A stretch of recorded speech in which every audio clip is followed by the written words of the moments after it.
Hi, Capricorn. Welcome to your quantum entanglement reading with me, Jocelyn, the Quantum Queen. And this is for the month of June. Holy crap, I cannot believe we're in June. So this is for Capricorn, Sun, Moon, or Rising. And just keep in mind that these are general readings. If you guys would like to book a one-on-one reading with me, my website information is down below. But just so you guys know, I still have a bit of hold on personal one-on-ones. I'm not quite taking them yet, but I'll let you guys know when I open them back up. I have been receiving a lot of emails about it, which is fine, but yeah, I'll let you guys know when they open back up. Oh, and for you guys know, I am still taking like emergency one-on-ones just for the people that have already booked with me. Kind of. When things land, when I go through this shift, everything will change, okay? Also, what was I gonna say to you guys? As always, I just wanted to say thank you guys so much for liking, subscribing, for commenting, everything. I love you guys so much. I cannot tell you how grateful I am for you. And as a thankful kind of gratitude, especially for eating, I am stumbling. This is not my normal routine, so I'm freaking out. So as like a thank you for hitting 80,000 subscribers, this week, the weekly readings, I'm going to be doing a whole reading. So you know how usually we have the Vimeo extended, you guys can jump over there. The Vimeo reading will be included in the reading. So it'll just be a full reading. Okay, just as a bonus for you guys, as a giant thank you. So that's coming up this weekend, okay, for the normal Sunday ones. In your first house, let's start out, because this is how you're going to be seeing yourself this month, Cap. Definitely about lining up with something, okay? This could be about a partnership, because this is harmony, commitment, connection, partnership right there. So we'll dive into that, because that could be specific, something you guys, it doesn't always have to be a person, but there is a specific connection coming in here. So we will see what that is about. In your second house, look how perfect. Wow. Okay. So far you've got 2 and 2, big time emphasis on connections for you guys. So this is also in your second house. So this is in some way connected to money.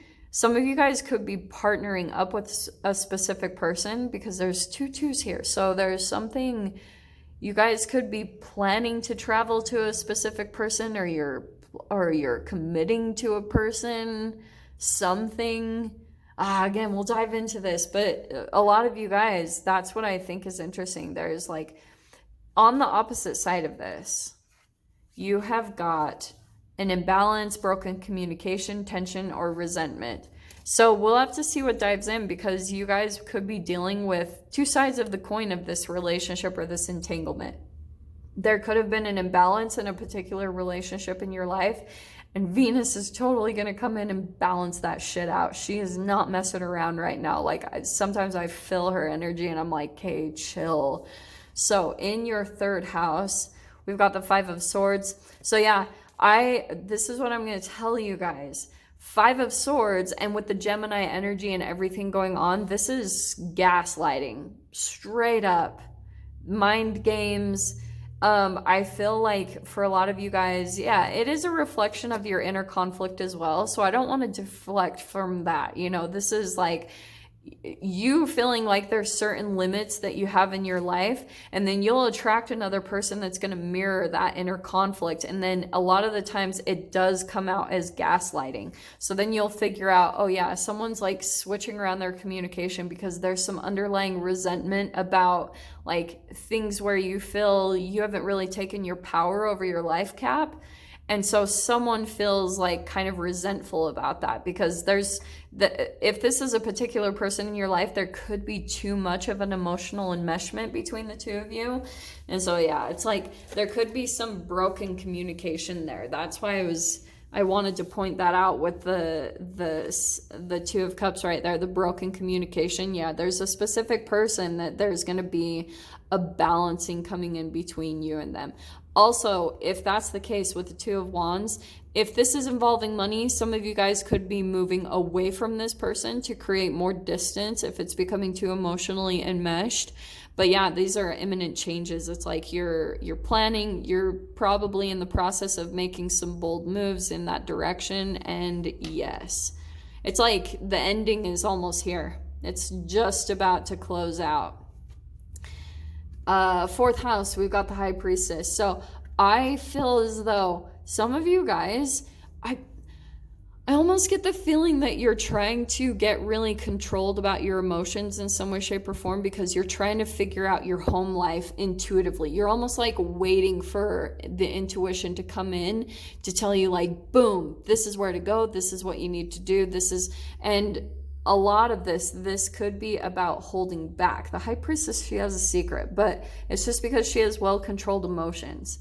She's very intuitive about what to say and what not to say. And I want to say that you guys, the more that you follow in on your intuition when it comes to that, this will be smooth, okay? But if you kind of go against your own intuition and maybe reveal something, you're going to open the doors for someone to try to like get you off track or influence you with their opinion, and it's going to really like screw you up in a way. Okay, I'm saying that all with love. Aquarius had a touch of that message in their read. And look at that, 5 of Pentacles, the 5th house and the 2 of Pentacles. So you got fluctuating circumstances definitely coming in, and look at that, the 3rd 2 coming in. Choices. So I think that here's the cool thing, because this is the 5th house. It's about creative expression. It's about hobbies, sports, whatever you do that is like helps put you back into balance. That's what I would say to focus on, because you guys will probably be feeling at times like this tension comes into you when you feel like there's a specific decision that comes in. Like whenever in your mind you're like, I have to make this decision, or you know that your situations are fluctuating. When you pull into stress, it releases this lower vibrational brain chemical release. Oh, and by the way, this is my brain, if you guys couldn't tell. Don't you love it? But that's the entanglement. So with your brain chemical releases, if you can kind of get a hold of those and try to find a useful hobby or something that will come in to pull you out of this energy, you're going to get more of this access to your intuition to receive the answer, to know exactly what to do in this situation as things are fluctuating for you guys, whoever this is for. In your 6th house, yeah, the Knight or the Son of Pentacles, there's your own energy, Cap. I feel like, and that's the house of self. So I feel as though things are kind of slow moving when it comes to your day-to-day, because this is about organization. It's about day-to-day tasks, like what you're doing every day. Because Knight of Pentacles, it's that slow and steady wins the race. It's like, yeah, continue to work at this goal, continue to do and put your energy into this thing every single day, and be disciplined, and you will cross the finish line. It's like right now you probably are just going through the your own kind of internal influence. Because as you're really having to dedicate yourself to something here, your shadow is going to come up to the surface energetically, because you're not feeding those chemicals in the cells anymore. So since you're depriving the cells of that, you'll start feeling conflicted. The emotions will start coming up to the surface, and then sometimes it can reflect through an outside holographic person where they like bring in some type of conflict, because it's just showing the internal conflict that you have of yourself, of really having to commit to something. That's that ego that your mind puts like this strain on you whenever you try to make positive commitments to yourself. It's such bullshit. So in your 7th house, you've got the 10 of Swords. So big time. A lot of people are getting this. There's a particular relationship. Look at the connection though. You've got the 5 of Swords, the 10 of Swords. Here's the beginning part where the change is happening. And like I said, this is the 7th house of partnerships, relationships, commitments. So some of you guys are putting an ending to some type of commitment. And so right now you could be in hush mode about that you're almost like, especially for those of you, say, for example, you're living with this person. You could just be kind of intuitively trying to play this out and see when like the perfect time is to make the shift. And this doesn't have to just be about home and family. This can be a romantic ship. This can be a friendship. This can be a work ship. Any of those type of ships. It means that it's coming in to show you something that you weren't satisfied about with this situation in the first place, okay? In your 8th house, we have, yeah, the Sun or the Knight of Swords. This is death, sex, transformation, taxes. I want to say that's an outside influence. There's an air sign or someone that you're going to be communicating with. It's not a full-blown king, though. It's not someone like, oh, like a tax advisor or something. There's almost like someone energetically that you guys will be meeting as you're out and about, because Knight of Swords is movement. So I feel like as you guys are out somewhere, you're going to be entangling with someone who's almost like an energetic reflection of who you're going to be in the future or what you're going to be doing. It's another part of your energy or vibration that you've been calling for. And so this is another person that you're going to be meeting. But there's a definite ending and then like a newness coming in through these entanglements there between the Ten of Swords and the Sun of Swords. So let me dive in more. Let's see. So yeah, okay, you've got the 9th. This is your 9th house, mental expansion. This is the Sagittarius house, and you've got the 5 of Wands. So someone, I feel as though you guys feel like maybe an outcast, or there's just something here where you're coming up against some opposing energies because you are getting ready for a shift here. 2 5s. 5s always bring change, which I can see there. So a lot of you guys, I do think those are absolutely connected. Look how they're right across from each other, the 2 5s. So there's almost, I think, Cap, there's someone in your experience that's competitive with you.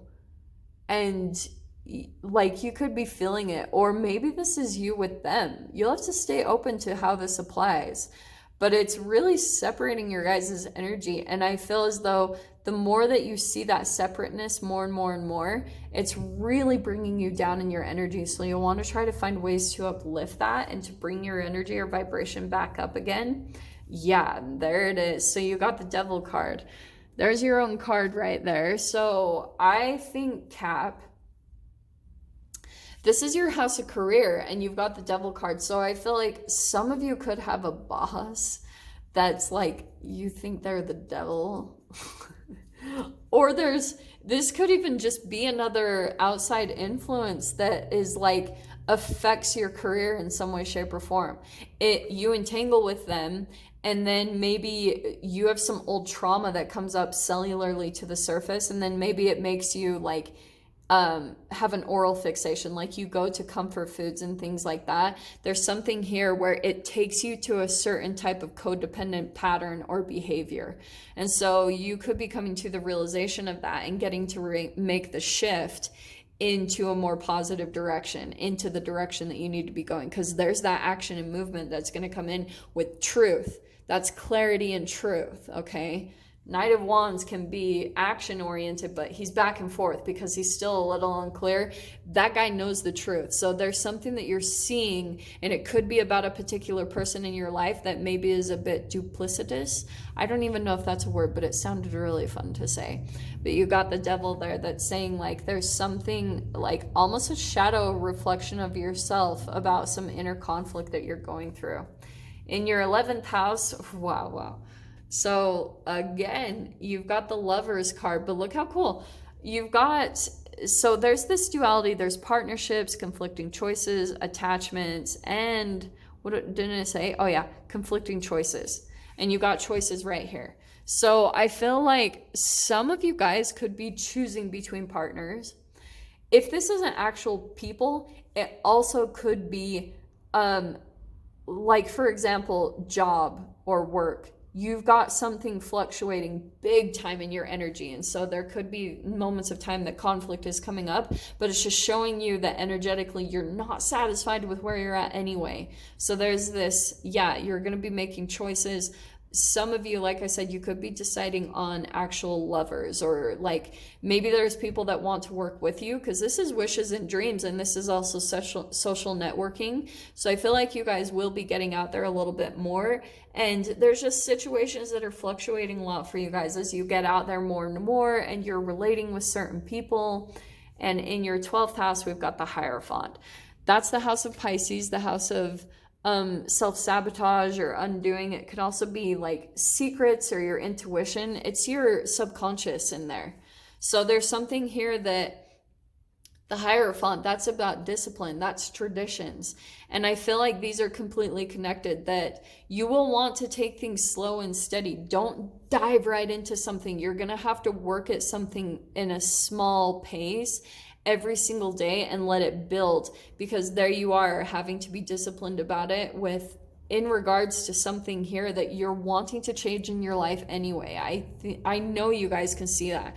The truth for some of you guys could just be like, you finally see that there was, like, if you've been dealing with a situation where you feel like you've been gaslit and you've been in that confusing trauma bond energy for quite a while, there you are seeing through it, putting an ending here, ending things. And if for some of you, it could have been affecting your career, and starting to get back to your own discipline, back to your own routines, and working really slowly to get back to the place that you were in the past, where you were in the past. So Cap, oh man, okay, we will dive into the extended with this and see whatever else wants to come out. So if you guys want to join me over there, feel free. Go down below, click on the Vimeo link, and I'll see you over there. But Capricorn, if this is where we leave things, I'm sending you guys so much love, wishing you all the very best, and I'll see you in your next reading. Take care.